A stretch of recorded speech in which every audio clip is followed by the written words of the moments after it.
Welcome back. This is part 4 of short video series on screen time. Our topic is parental controls. In our last session, we focused not on eliminating screen time, but on some common sense ways to minimize the harmful effects that too much screen time can have on children. As we talk about parent controls in this session, I want to acknowledge 3 things as a parent myself. First of all, I want to trust my children.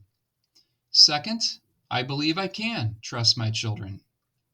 And third, my children want me to trust them. However, parental controls are not so much about trust, they're about safety. I will not jump into the car with any of my drivers at home and not put on a seatbelt. As we cook at home, we wouldn't consider doing that without fire alarms and other safety precautions in place. I trust my own driving, but if I have a vehicle with low mileage, I'm going to carry the most comprehensive insurance package that I can afford. It's all about safety. So I'm going to highlight 4 different ways that parents can ensure greater safety for their children as they engage in screen time.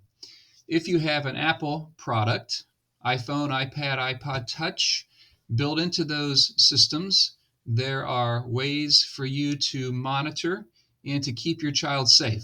I would recommend that you look into those. They're already embedded in the product that you purchase.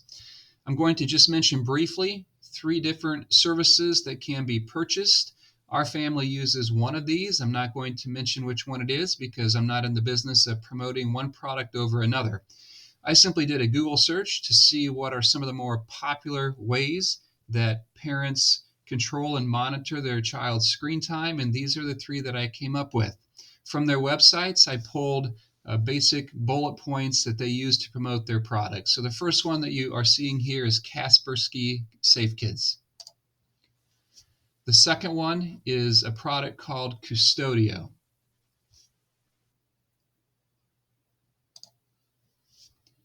And the third one is a product called Bark.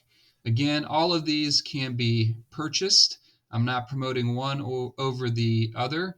The one that we purchased was very inexpensive for yearly use.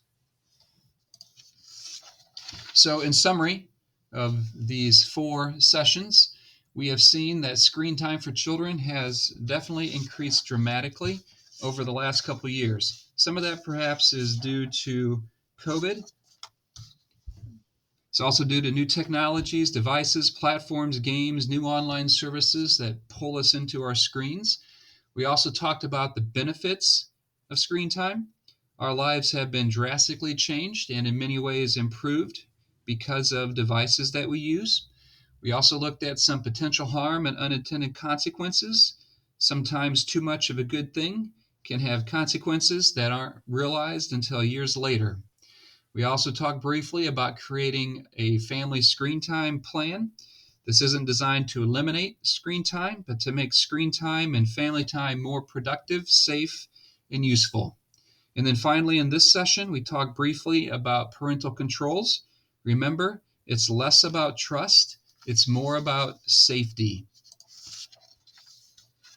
I want to acknowledge again at the end of our series that articles came from various sources for the information that was presented here, and thanks to Mrs. Gress for collecting these articles for me. In conclusion, best wishes to all of you as you continue to navigate the ever-changing world of technology with your children.